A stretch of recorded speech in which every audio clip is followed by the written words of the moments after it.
I'm Reece Stein, at your leisure along the way, following the exploits of a man who spent not just one, but 3 seasons battling the snow, ice, and incredible cold of Antarctica, all to further the scientific knowledge of how our world works.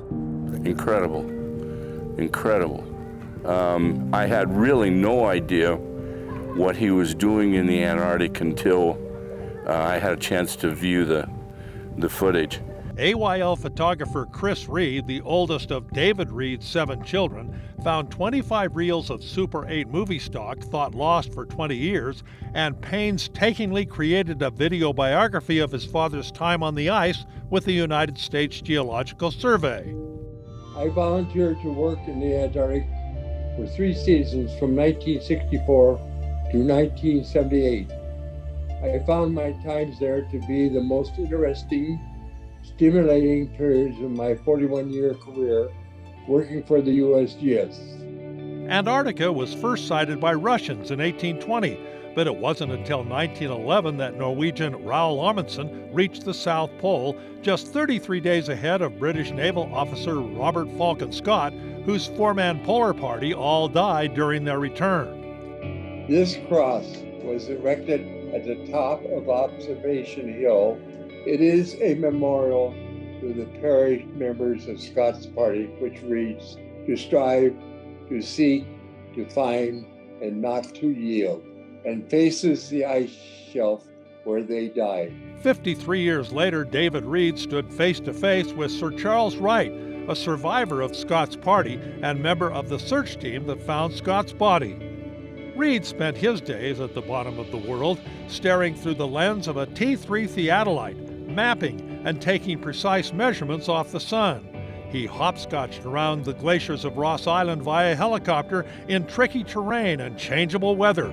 He was tracking the movements of glaciers. It's a system where they wanted to evaluate the glacier flows, the rates, and where the glaciers were flowing.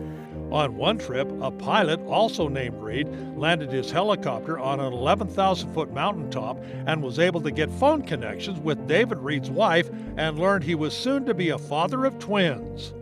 At McMurdo Station, Reed lived in the same type of tents used by the Scott expedition. I don't know if you can print this part. He said that they would make their latrines out of igloos. And he said that he nearly froze in that position. He says, I can just imagine somebody finding me 1,000 years from now. On warm, sunny days, when the temperature climbed to minus 22 degrees, Reed visited the actual South Pole, where he worked with Army engineers developing the very first GPS.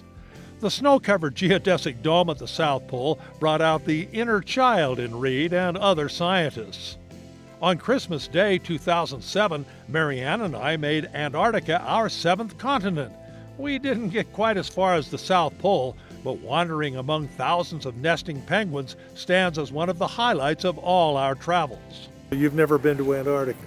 Not a chance. Did you want to go? I kind of did. David Reed was offered a 4th tour to Antarctica. He shivered and declined. And I just can't imagine that kind of cold. He said that he said he'd be out on the ice and it was 20, 30 below. He says that the polar station's like 50 below, and that kind of cold is just unfathomable. For his service, David Reed is forever memorialized with a rocky outcrop called Nanotooks that now bears his name. I believe I was one of the last member to be so honored. Now in his 90s, David Reed lives a comfortable and warm life in Southern California. Son Scott lives in Salem, Utah. Reece Stein along the way in Antarctica.